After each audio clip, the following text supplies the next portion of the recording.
Hello and welcome. You're watching News 9 Live. I'm Shweta Kothari. Delhi has broken all previous heat records today, with the mercury touching a whopping 52.3 degrees Celsius in Mungeshpur village, 50 kilometers north of the city centre.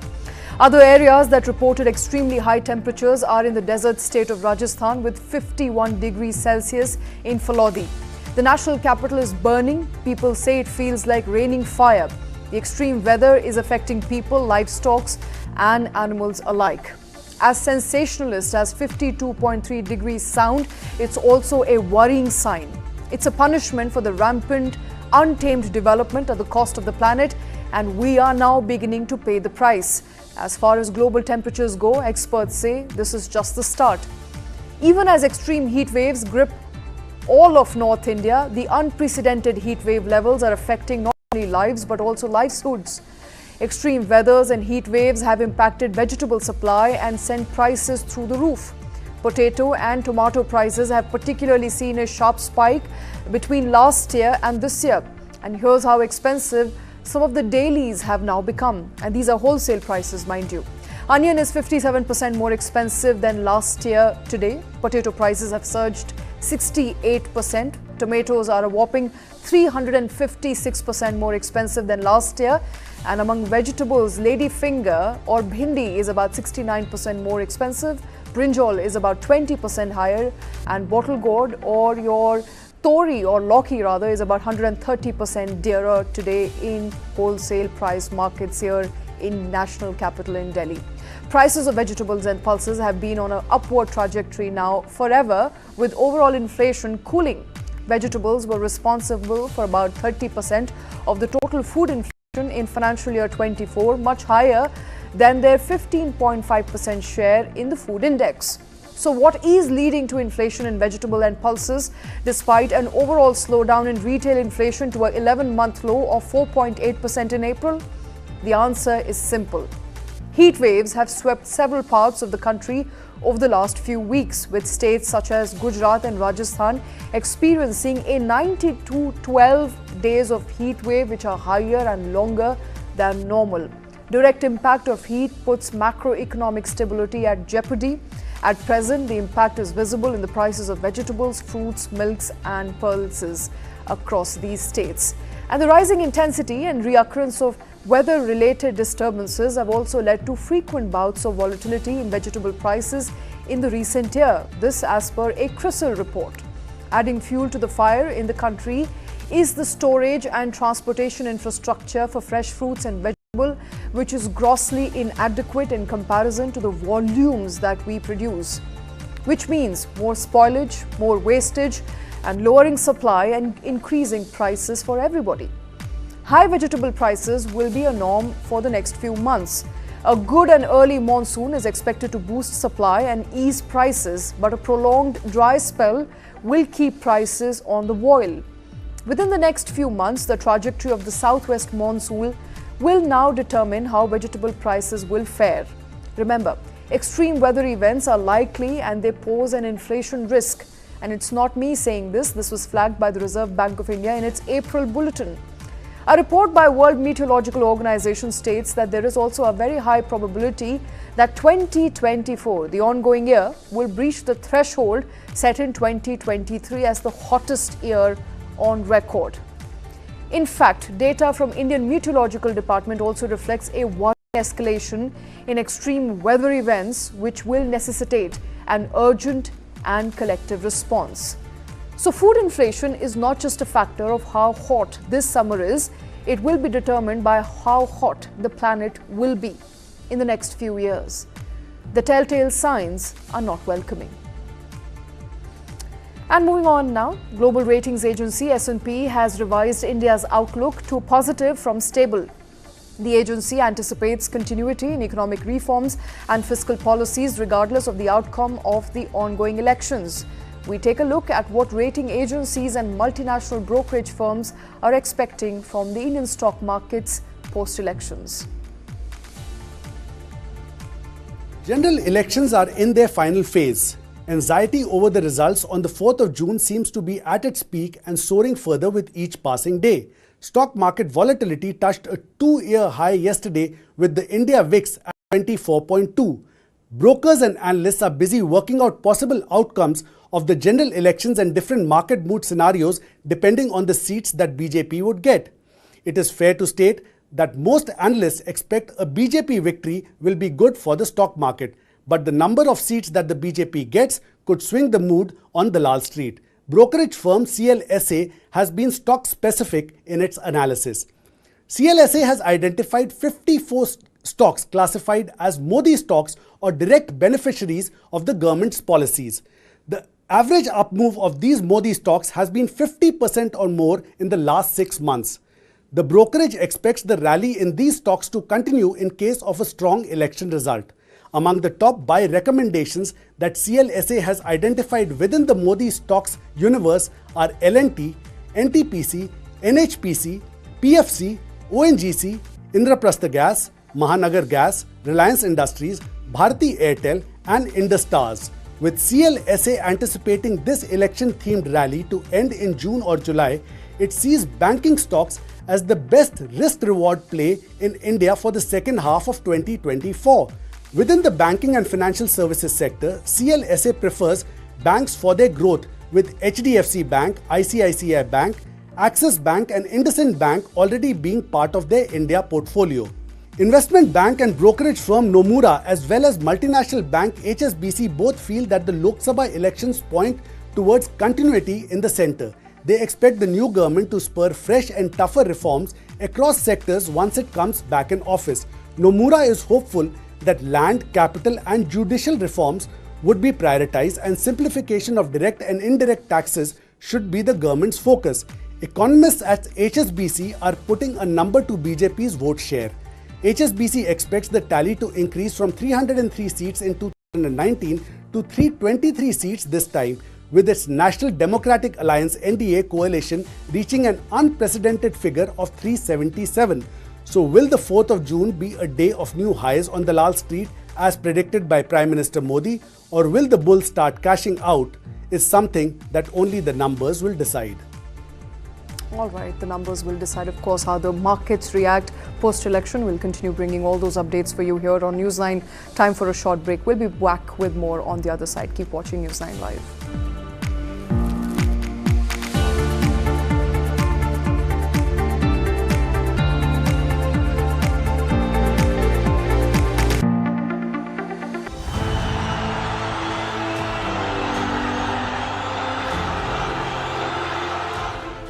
That ink is a semi-permanent dye called the indelible ink. We are the sole manufacturer of this indelible ink. Don't try to repair something which is working. And if you have facial recognition, you can go vote in any booth anywhere based on where you are, and then it will be recorded that you can't vote anywhere else again. Can we retire indelible ink and use biometrics? Theoretically, my answer would be yes.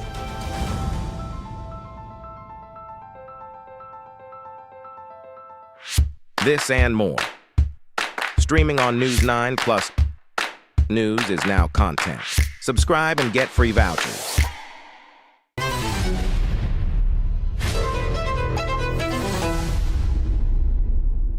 Healthy mind can reside only in a healthy body. That is the only cure for the restless mind. Happiness is a choice. The fastest way to be happy is to make somebody else happy.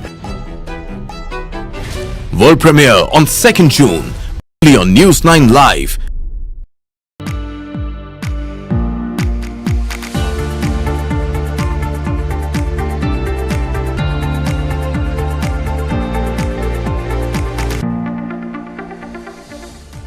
Welcome back. Here with us on News9 Live. I'm Shweta Kothari. Last month, Indian government collected a whopping 2 lakh crore rupees in GST, touching a new milestone. Reports suggest that GST Council is considering eliminating the 12% slab in financial year 25 altogether. The change would reclassify essentials like butter into the 5% slab and move mobile phones to the 18% slab. The goal of these adjustments is to stimulate demand and increase tax revenues, help achieve the fiscal deficit target of 5.1% of the GDP. Take a look. One of the biggest reforms undertaken by the Modi-led NDA government in their first term was the implementation of GST. Now, after years of friction between the centre and states, on 1st July 2017, the monumental goods and services tax was finally implemented in India. And this came after countless rounds of negotiations by the then Finance Minister, late Arun Jaitley. It's been 7 years, and almost 7 years on, GST rates have seen multiple revisions. But it's fair to say that broadly, there are just 4 rates applicable on most products and services in India. There's a 5% tax, followed by 12%, 18%, and then the highest at 28%. Reports now indicate that the Fitment Committee under the GST Council will likely do away with the 12% tax slab altogether in this financial year FY25, and this is likely to come around the month of July after the next government presents its union budget. So while simplification of GST has been a demand from industry all along, it also seems to be a fiscally prudent thing to do in order to shore up higher tax revenues. Let's try and break this down. Let's see what are the GST slabs and how they are applicable on multiple products that you consume, and how a revision could eventually impact you and the prices that you pay. At present, essentials like milk, fresh vegetables, unpackaged food grains, eggs, curd, lassi, salt, etc. all these are essentials. They attract absolutely no GST whatsoever. The first tax slab kicks in at 5%, and this is applicable on items like domestic LPG and kerosene, clothing and apparel items, life-saving drugs, spices, tea, coffee, etc. Then comes the 12% slab, and this is the one under question. So more premium food categories like butter, ghee, almonds, processed food, fruit juices and so on are part of the consumables category in the 12% tax slab. And then there are also your favorite mobile phones, the smartphones, as well as PC computers that also attract 12% GST. Now this is the category that could see movement of certain items to the lower 5% slab and some to the more expensive 18% tax slab. What does this 18% tax slab presently comprise? Let's take a look. FMCG products, hair oil, toothpaste, soap, cornflakes, all of these fall into the 18% tax slab. And then there's also laptops and printers, which also fall in the 18% bracket. Then there's the highest 28% tax slab. This includes your consumer durables, all the white goods, the refrigerators and the air conditioners, as well as automobiles, the cars that you buy and the expensive motorcycles. And there is also incidentally a cess on cars depending on their size, anywhere between 1% and 15%. So what does the government really want to do with the items which are right now stacked in the 18%, in the 12% tax bracket? What seems a likely scenario is that items which are closer to essential consumables, the category of butter, ghee, dry fruits, etc., these may see a tax cut and could fall in the lower 5% bracket. But mobile phones and PCs could likely move into the higher 18% bracket. The assumption is that the government will want to spark an FMCG demand by cutting prices, thereby still raking in almost the same amount of taxes, albeit at a lower rate. But with growing consumption, the total volume of taxes collected could more or less remain the same. On the other hand, categories like smartphones, which are in any case selling like hotcakes on their aspirational value, could help the government shore up more tax revenue from the 18% category. Remember, just last month, India touched the magic figure of 2 lakh crore rupees in GST collection. To reach the fiscal deficit target of 5.1% of GDP, the much warranted simplification of GST may just yield the desired results.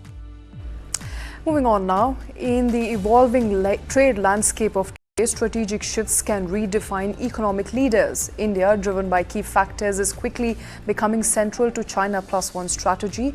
A recent Nomura report now projects India will double its exports by 2030. But what is the China+1 strategy, and why is India well placed to benefit? Let's delve deeper and uncover the reasons behind India's rising prominence in the global trade arena. In the dynamic landscape of global trade, strategic maneuvers can redefine economic powerhouses. India, propelled by a confluence of factors, is emerging as a key player in the China+1 strategy, set double its exports by 2030, as per a report by Nomura. So what is China+1 strategy? China+1 is a paradigm shift where companies once only invested in China now seek alternative destinations to diversify manufacturing. Apple making iPhones in India is a classic example of China+1. Pulling businesses from China is one thing, and competing with other economies like Vietnam, Indonesia, Malaysia, Thailand and Philippines for the same piece of pie is quite another. India seems to be well poised to take advantage of the China+1 wave. India's allure lies not just in its vast geographical expanse, but in its robust domestic market, a catalyst for attracting investments across diverse sectors. Nomura forecast a meteoric rise in India's exports from $431 billion in 2023 to a staggering $835 billion by 2030. So what's working for India? Let's start with electronics, a category that is likely to see a tripling of exports. India's production-linked incentive or PLI scheme has given smartphone makers and other players in the electronic space a shot in the arm. Thus far, China was considered the factory of the world. Now from Apple to Google and Samsung, all major smartphone makers are manufacturing in India. Then the auto sector, the government's ambitious target of 30% electric cars by 2030 is expected to see investments from US-based Tesla to China's Leap motor coming India's way. These factories, like those of electronics, will serve the Indian customer as well as the export market. Remember, both Tesla and Leap motor currently make in India. Now in line, next is renewable energy space, a target to be net carbon neutral by 2070 and a 500 gigawatt installed capacity of renewable energy coupled with Prime Minister Narendra Modi's recently announced solar rooftop of 1 crore houses are all likely to see solar panel factories likely being set up in India. Again, a China-dominated industry that could set shop in India. Then there is the mammoth defense manufacturing sector. India's quest for self-reliance in defense manufacturing is gaining momentum. Will it lead to global manufacturers setting shop in India? At last, that's the aim. Now, Nomura's economic outlook paints a promising picture of India's economic trajectory. As manufacturing gains traction, private capital expenditure is poised for a rebound with long-term supply chain relocation, bolstering trade balances and corporate earnings, improved profitability forecast coupled with higher dividend payouts bode well for sustained economic growth. In essence, India's ascent in the era of China+1 is not merely a narrative of economic expansion, but a reality that's taking shape. Economic policy continuity or discontinuity post 4th of June could shape India's position in the China+1 strategy. All right, with that, it's time for a short break. We'll be back with more on the other side. Keep watching News9.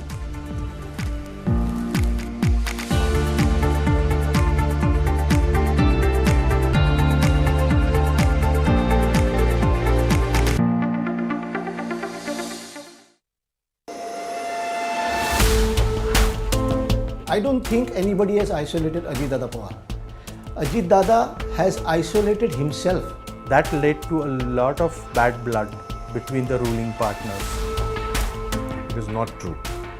You know it very well, who these elements are, who these individuals are. And these are the very reasons why you see a division in the party. Now this contest between Supriya Sule and Sunetra Pawar is really a proxy war between uncle and nephew. And it's being fought in the family bastion of Baramati. This and more. Streaming News9 Plus. Subscribe and get free vouchers. How do you fulfill that promise? Because ultimately expectations have to be met. If you look at the political landscape, is it really changing for women? And what is the inability of the forces that dead bodies surface, but not the living people?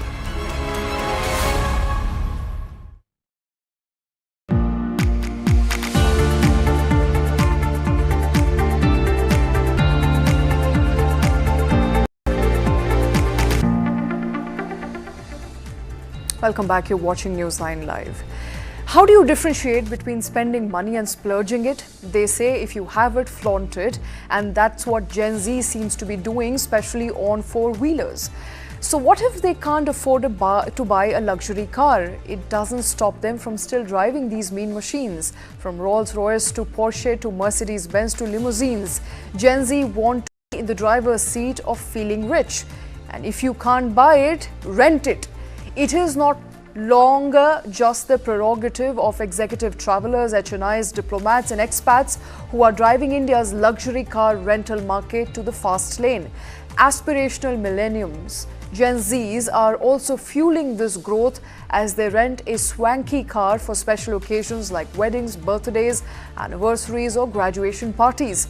On the back of this trend, India's overall car rental market is expected to touch a 3.8 billion mark in the next 4 years, a good 25% increase from the last year.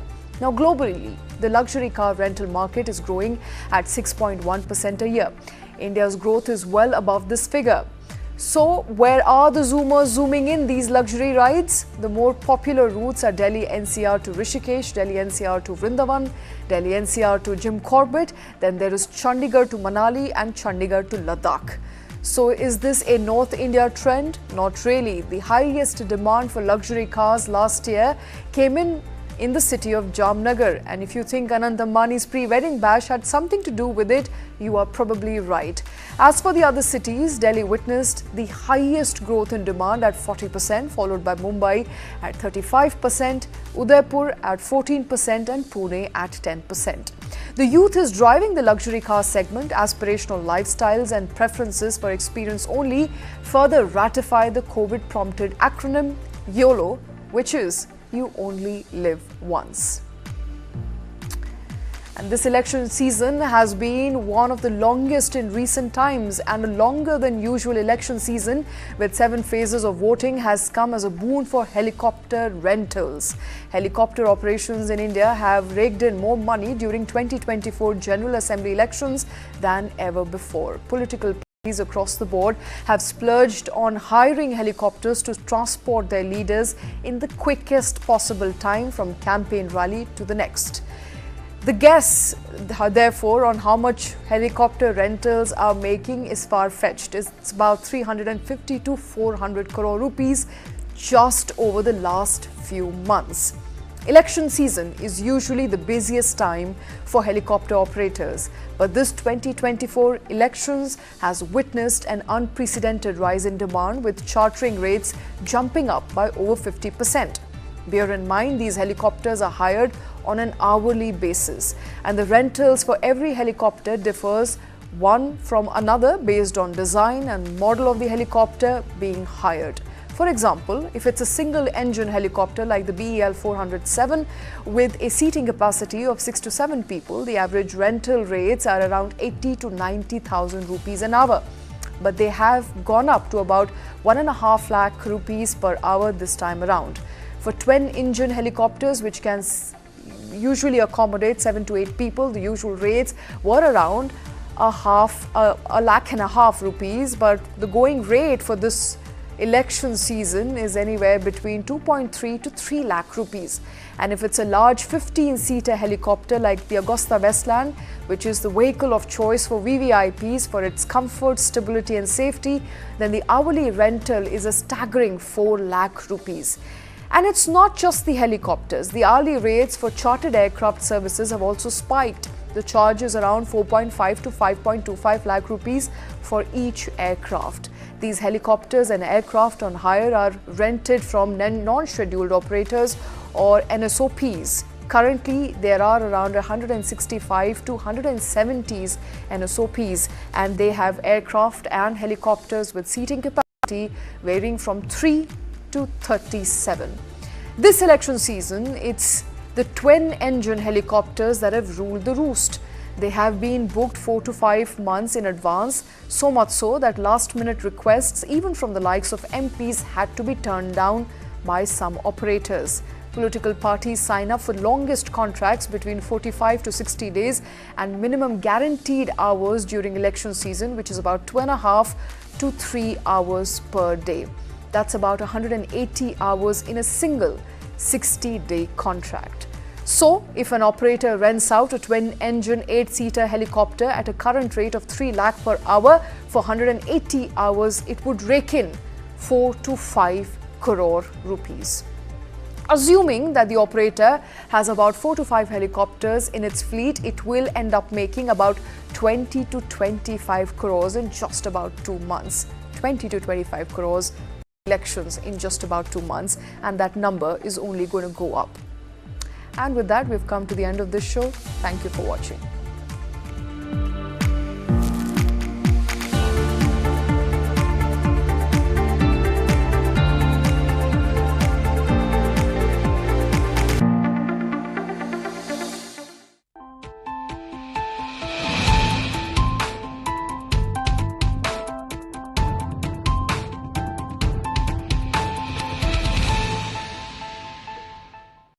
For the very first time in our investigation, we unmasked the killer of Ravindra Matre.